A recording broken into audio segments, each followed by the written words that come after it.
꽃다운 18, 19에 결혼을 해서 반세기를 같이 살고 결혼 50주년을 기념하는 금혼식을 눈앞에 둔 아름다운 중년의 부부가 있었습니다.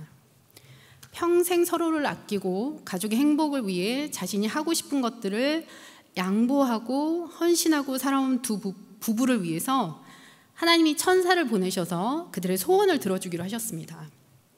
아내의 소원을 물어보니까 아내는 남편과 함께 크루즈로 세계 여행을 하는 것이랍니다. 천사가 이 소원을 듣고 기쁜 마음으로 펑 하는 소리와 함께 아내의 손에 세계 여행 크루즈 티켓 2장을 쥐어주었습니다. 이 모습을 보고 있던 남편이 한참을 심각하게 고민하더니 천사를 가까이 불러내서 귓속말로 소원을 얘기합니다. 나는 30살 연하랑 살아보는 게 소원이에요. 남편의 이 소원을 듣고 잠시 난감한 표정으로 이 할머니와 할아버지를 번갈아 바라보던 천사가 드디어 마음을 굳힌 듯 남편에게 다시 묻습니다. 30년 연하라고 하셨죠? 기쁨과 흥분을 감추지 못한 이 69세의 남편이 연신 고개를 끄덕이자 펑 하는 소리와 함께 69세의 남편이 99세의 할아버지로 변해버렸습니다. 할아버지의 소원을 들어주기는 했는데 이 남편이 기대했던 대로 되지는 않았습니다. 우리들도 마음에 간절히 원하고 소원하는 바들 여러 기도 제목들을 가지고 기도하고 있습니다. 우리가 기도하는 그대로 하나님이 들어주셔도 괜찮을지 한번 생각해 볼 수 있으면 좋겠습니다. 기도를 하나님과의 대화라고 합니다. 우리가 일상을 살면서 사람들과 관계를 맺을 때 가장 중요하고 기본적인 수단이 바로 대화인데요. 눈에 보이는 사람들과 하는 대화를 위해서도 좋은 대화를 하기 위해 갖춰야 할 요소들이 있습니다.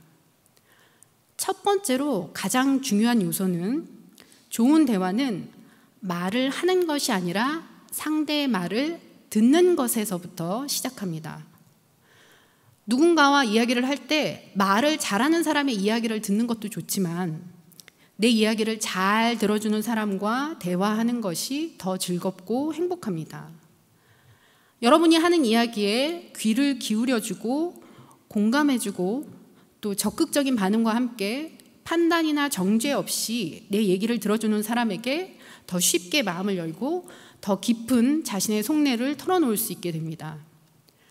그래서 대화의 가장 기본은 말하기가 아니라 적극적인 듣기, 즉 경청입니다.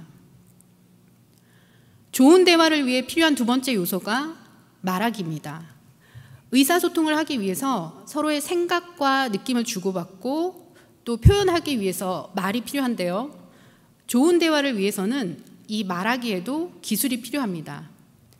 자신이 들은 이야기를 바탕으로 상대의 이야기에 적절하게 반응하는 말하기가 필요한데요. 상대의 이야기에 적절하게 반응하기 위해서는 반드시 잘 듣기, 경청이 수반되어야 합니다. 잘 듣고 나면 상대의 마음이 느껴지고 공감할 수 있는 일, 또 도움이 될 수 있는 일, 꼭 필요한 말을 상대에게 할 수 있습니다. 이 사람이 말을 하고 나면 내가 다음에 무슨 말을 해야 할까? 어떻게 표현을 해야 할까?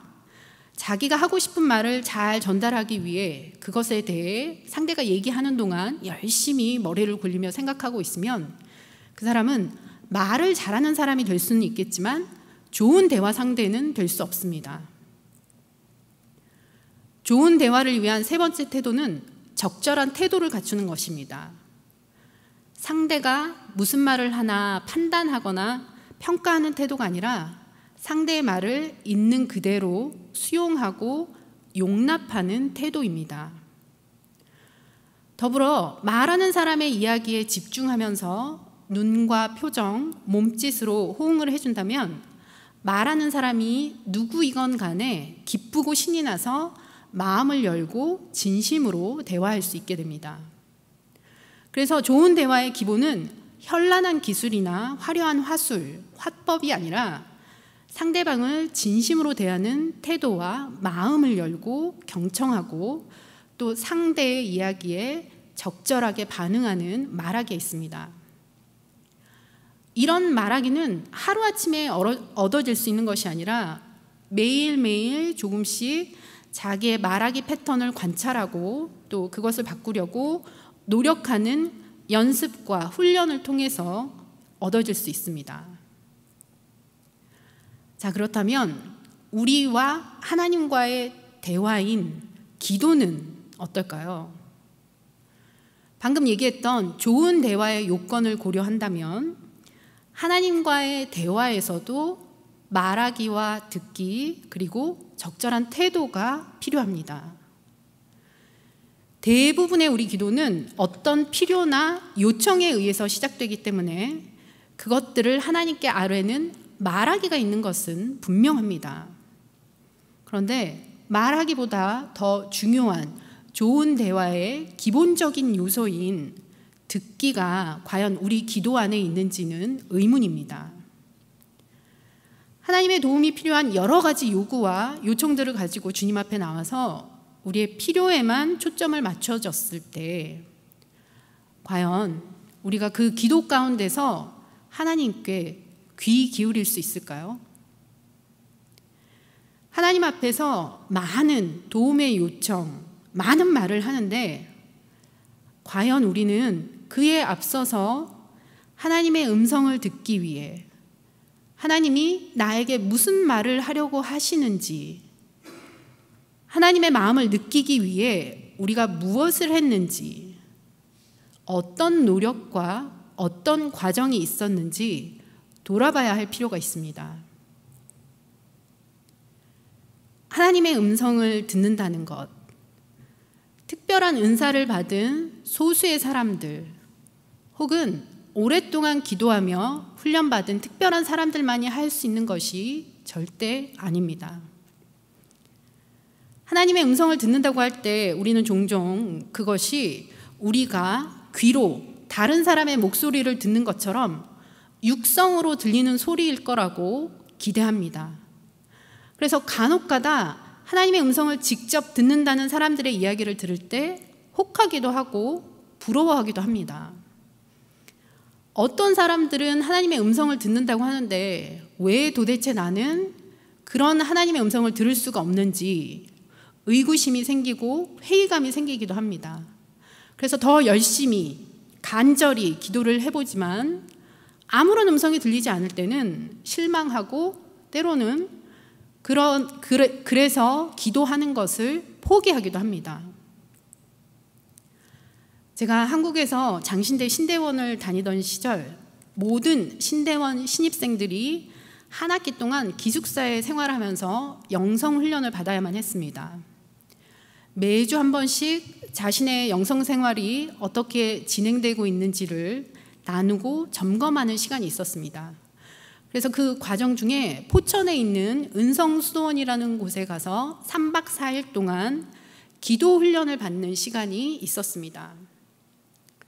3박 4일 동안 이 수도원에 있는 기간 동안은 말을 하도록 허락된 특별한 시간이 아니면 모든 시간에 기본적으로 침묵을 지켜야 했습니다.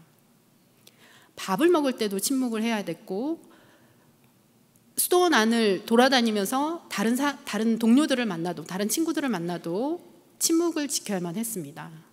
그런데 저는 그때 입으로 말을 하지 않아도 눈으로 표정으로 얼마나 많은 의사소통을 얼마나 하고 싶은 말을 많이 할 수 있는지를 알 수 있었습니다. 그 3박 4일 기간 동안의 스케줄은 오전 6시에 있는 이른 아침 기도회, 정오에 있는 정오 예배, 그리고 해가 지면 모이는 저녁 기도회가 그 수도원의 공식 모임이었고 경건 훈련을 위해 그 수도원에 올라간 우리 신대원 1학년 학생들에게는 하루 1시간 30분씩 5차례에 주어진 성경 본문을 가지고 기도를 해야 하는 기도 훈련이었습니다. 그런데 이때 우리가 배웠던 기도 방법이 그동안 교회 안에서 또 신학교 안에서 배워보지 못했던 새로운 기도 방법이었습니다. 각자에게 주어진 성경 본문을 가지고 각자의 상상력과 감정 그리고 우리의 오감을 활용해서 하는 기도였는데요. 이런 기도법에 익숙치 않아서 처음에는 그 기도 방법이 아주 낯설고 어렵고 또 혼란스럽게 느껴졌습니다. 그 중에서도 가장 어려웠던 부분은 내 기도가 제대로 되고 있는지, 내가 지금 기도를 똑바로 하고 있는지 아닌지 확신할 수 없다는 것이었습니다. 나의 생각과 느낌, 상상력을 동원해서 성경의 본문을 가지고 기도를 한다고 하는데 그것이 과연 내 자신의 생각인지 아니면 정말로 성령님의 인도하심을 받아서 제대로 기도를 하고 있는지 확신할 수가 없어서 기도를 하면서도 1시간 30분씩 의자에 앉아 있으면서도 계속해서 불안하고 의심이 생기는 것을 어찌할 수 없었습니다. 다행히 하루에 한 번씩 지도 교수님과 면담 시간이 있었는데요. 그때 제 마음속에 있는 불안과 의심을 교수님께 이야기했습니다. 지금 제가 하고 있는 기도가 정말 성령님의 인도하심을 받아서 제대로 하고 있는 건지 아니면 내 생각대로 내 마음대로 하고 있는 것인지 어떻게 확신할 수 있을까요? 저의 이런 질문에 교수님은 잠시 침묵하신 뒤에 이런 대답을 해주셨습니다. 네가 만약에 믿음의 선조들의 기도가 쌓인 이 기도 동산에 올라와서 하나님의 이름을 부르고 하나님을 초대해서 하나님의 말씀을 가지고 기도하면서 그 기도를 네 마음과 네 생각대로 할 수 있다고 생각한다면 너는 이제 하산을 해도 좋다. 교수님 말씀 덕분에 저의 불안과 불신이 눈 녹듯 사라졌고 하나님이 내 기도를 인도해 가신다는 확신을 가지고 그 일정을 마칠 수 있었고 그리고 지금까지도 저의 영적인 여정이 계속되고 있습니다. 그 대화를 통해서 저의 불안과 의심이 나의 믿음과 관련되어 있다는 사실을 알아차렸습니다. 그리고 그 이후부터는 하나님의 이름을 부르고 하나님을 초대해서 하나님과 대화하는 기도를 할 때 온전히 그 기도를 하나님이 인도해 주신다고 믿고 있습니다. 다른 사람의 이야기를 잘 듣기 위해서는 내가 하고 싶은 말을 멈추고 조용히 귀 기울이며 지금 여러분이 하시는 것처럼 상대방의 말에 상대에게 집중해야 합니다. 하나님의 음성을 듣기 위해서도 마찬가지입니다.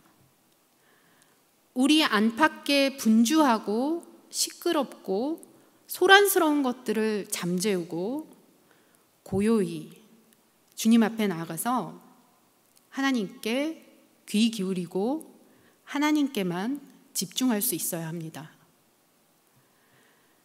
이렇게 준비된 후에야 비로소 하나님께 초점을 맞출 수 있고 잠잠히 기다릴 수 있습니다. 고요한 중에 잠잠히 기다리면 하나님께서 우리 마음 가운데 당신의 마음을 느끼게 해주시고 우리의 생각을 통해서 하나님의 생각을 알게 해주십니다. 요한복음 14장 26절 27절 말씀에 하나님이 보혜사 성령을 통해 우리를 도와주신다고 약속해 주셨습니다. 같이 읽겠습니다. 보혜사 곧 아버지께서 내 이름으로 보내실 성령 그가 너희에게 모든 것을 가르치고 내가 너희에게 말한 모든 것을 생각나게 하리라. 평안을 너희에게 끼치노니 곧 나의 평안을 너희에게 주노라. 내가 너희에게 주는 것은 세상이 주는 것과 같지 아니하니라. 너희는 마음에 근심하지도 말고 두려워하지도 말라. 아멘.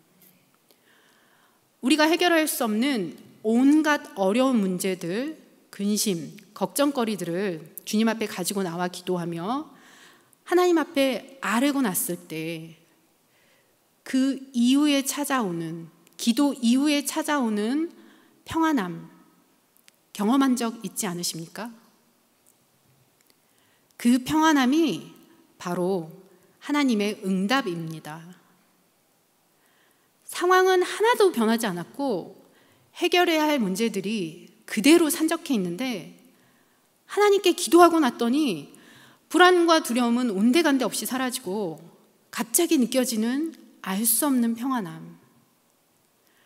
그 평안함 가운데서 하나님께서 우리에게 말씀하고 계십니다. 너희는 마음에 근심하지도 말고 두려워하지도 말아라. 내가 너희에게 평안을 주노라. 예수님을 3년 동안 따라다니며 예수님이 행하신 놀라운 기적, 문둥병을 비롯하여 각종 병에 걸린 사람들을 고치고 귀신 들린 사람들을 고치시고 죽은 사람도 살리는 놀라운 기적, 물로 포도주를 만들고 물고기 2마리와 떡 5개로 5,000명을 먹이고 성난 파도와 거친 파도를 잔잔케 하시고 물 위를 걷고 자연 만물까지도 예수님의 말씀에 순종하는 놀라운 이적들을 직접 눈으로 본 제자들이 예수님께 사사받고 싶어하는 한 가지가 있었습니다. 여러분이 예수님께 직접 무언가를 배울 수 있는 기회가 있다면 여러분은 무엇을 예수님께 가르쳐 달라고 하시겠습니까? 각자가 처해진 상황에 따라 다르겠지만 어떤 사람들은 아픈 사람, 병든 사람들을 치유할 수 있는 능력을 배우고 싶은 분도 계실 테고, 혹은 귀신을 쫓아낼 수 있는 능력, 아니면 죽은 사람을 살릴 수 있는 능력을 배우고 싶은 분도 계실 겁니다. 작은 먹을거리로 많은 사람을 먹일 수 있는 능력을 배우고 싶은 분도 계실 테고, 지금처럼 지구촌 곳곳에서 일어나는 기후변화나 자연재해로 많은 사람들이 고통받고 있는 때에 자연 만물을 통제할 수 있는 능력을 가르쳐 달라고 하실 분도 있을 것입니다. 어쩌면 제자들도 그런 능력을 예수님께 배우고 싶어 했을지 모릅니다. 그런데 제자들이 예수님께 직접 가르쳐 달라고 요구했던 한 가지는 바로 기도하는 것이었습니다. 예수님, 우리에게 기도하는 법을 가르쳐 주십시오. 예수님을 가장 가까이에서 모시며 그분과 함께 했던 제자들은 예수님이 행하시는 모든 놀라운 이적과 기적의 능력이 기도로부터 나온다는 사실을 알고 있었습니다. 그래서 예수님께 어떤 특별한 능력을 가르쳐 달라고 요청하기보다 그 모든 능력들의 근원이 되고 가장 중심에 있는 기도를 가르쳐 달라고 요구했던 것입니다. 예수님은 습관을 따라서 기도했던 분이셨습니다. 예수님에게 있어서 기도란 그의 습관이었을 뿐만 아니라 삶 그 자체였고 능력의 근원이었고 호흡과도 같은 것이었습니다. 온 세상이 잠들어 있는 새벽 미명에 기도하기 위해 일어나셨고 그의 영혼이 지치도록 쉴 새 없는 고된 하루가 끝난 후에도 온 밤을 새우며 하나님께 기도하셨습니다. 또 많은 무리가 몰려와서 자신들의 필요와 욕망을 채우기 위해 예수님의 도움을 받으려고 아우성일 때도 예수님은 하나님을 의지하기 위해 기도하셨습니다. 그렇기 때문에 그의 삶의 중요한 순간, 절체절명의 큰 위기 상황에서도 예수님은 기도할 수 있었습니다. 오늘 본문의 말씀도 우리가 너무나도 잘 알고 있는 겟세마네 동산에서 예수님이 기도하시는 내용입니다. 누가복음 22장 39절에는 이 본문 내용의 시작이 예수께서 나가사 습관을 따라 감람산에 가시매라고 기록되어 있습니다. 평소 하시던 습관대로 기도하러 가셨다는 것입니다. 제자들에게는 이날 밤의 일도 어쩌면 예수님이 늘 하셨던 것처럼 평소와 하나도 다름없이 기도하는 것처럼 보였을지도 모릅니다. 하지만 정작 예수님 자신은 달랐습니다. 이날은 특별히 제자들을 함께 데리고 가시고 또 그 중에서도 베드로와 야고보와 요한을 불러 자신의 두려운 마음을 고백하셨습니다. 내 마음이 매우 고민하여 죽게 되었으니 너희는 여기 머물러 나와 함께 깨어 있으라. 제자들에게 잠들지 말고 함께 깨어 기도할 것을 예수님이 요청하신 겁니다. 이 땅에서의 마지막 날 밤, 자신이 어떤 길을 가야 할지, 어떤 최후를 맞이해야 할지 이미 알고 계셨던 주님이 그 죽음에 대한 고통과 두려움과 비통함으로 제자들에게 자신을 위해 같이 기도해 줄 것을 요청하신 것입니다. 우리는 종종 앞으로 무슨 일이 일어날지, 자신의 미래가 어떠할지를 알고 싶어 합니다. 모든 것이 예측 불가능하지만 한 가지 명확한 사실은 우리 모두는 언젠가는 죽는다는 사실입니다. 그런데 만약에 여러분이 어떻게 죽게 될 것이고 또 언제 죽을 것인지를 알고 있다면 그것이 여러분의 일상의 삶을 살아가는데 과연 도움이 될 수 있을까요? 오히려 두렵고 고통스럽지 않을까요? 언제 어떻게 죽을지 알 수 없기 때문에 우리는 오늘도 아무렇지 않게 평범한 일상을 살아갈 수 있는지 모릅니다. 그런데 예수님은 당신이 어떻게 죽어야 하는지를 알고 계셨습니다. 가장 잔혹하고 고통스러운 십자가의 죽음, 많은 사람들의 멸시와 조롱, 모욕, 그리고 사랑하는 사람들의 배신, 하나님마저도 자신을 버린 것처럼 느껴질지 모르는 처절한 외로움과 고통 가운데 서서히 죽어가야 한다는 사실을 알고 계셨습니다. 얼마나 무섭고 얼마나 두려우셨을까요? 그래서 예수님은 기도하셨습니다. 내 아버지여, 만일 할만하시거든 이 잔을 내게서 지나가게 하옵소서. 하지만 나의 원대로 마옵시고 아버지의 원대로 하옵소서. 예수님도 가능하다면 자신이 십자가에 달려 죽지 않고도 인류 구원에 다른 길이 있다면 자신에게서 그 십자가의 길을 피하게 하여 주옵소서라는 기도를 하신 겁니다.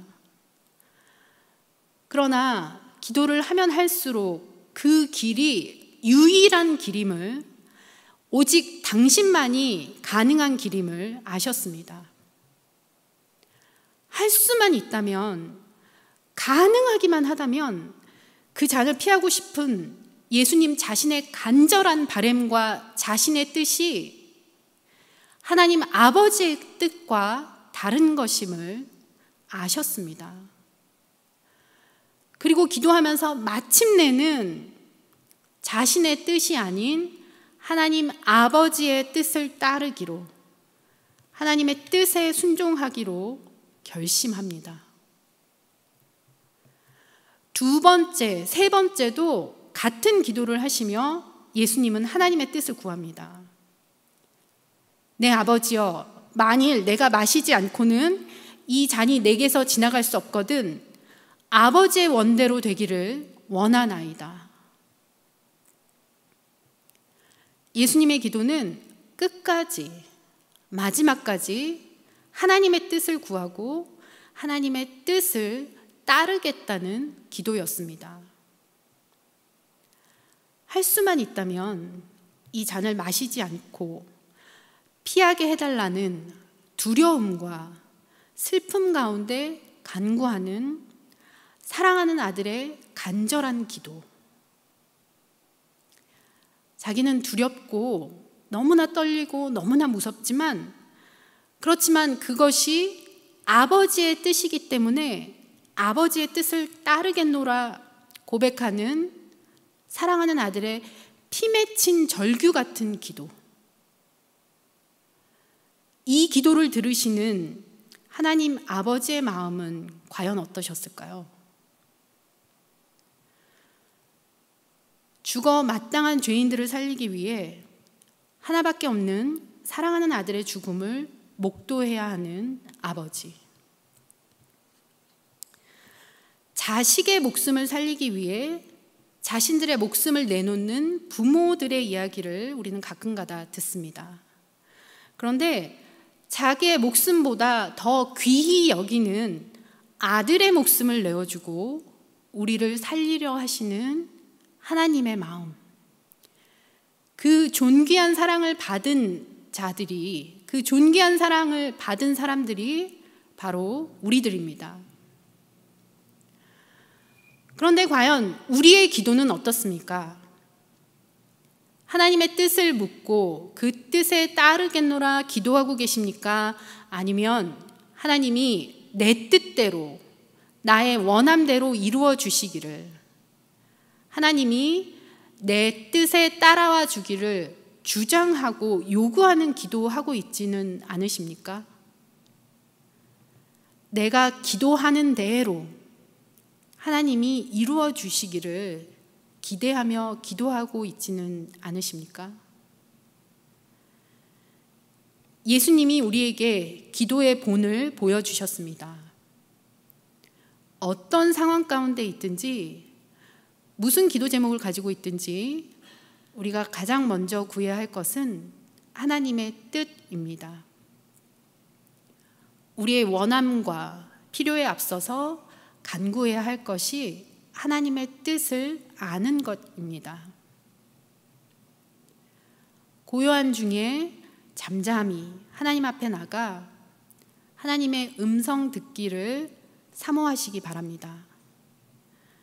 하나님이 세미한 음성으로 여러분 마음 가운데서 지금도 말씀하고 계시고 있을지 모릅니다. 우리가 기도하며 쏟아내는 많은 말, 조용히 우리 옆에서 다 들으시고 대답해 주시려고 우리가 하나님께 귀 기울이기를, 하나님의 음성에 경청할 수 있기를 간절히 기다리고 계실지도 모릅니다.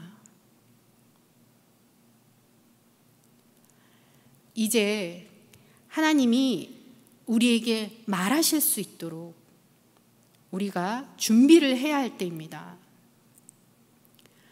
그래서 마침내는 하나님의 뜻이 나를 통해 이루어질 수 있기를, 이 땅 가운데 하나님의 나라가 이루어지고 하나님의 의가 실현되기를 먼저 구할 수 있는 저와 여러분 모두 되시기를 주님의 이름으로 축복합니다.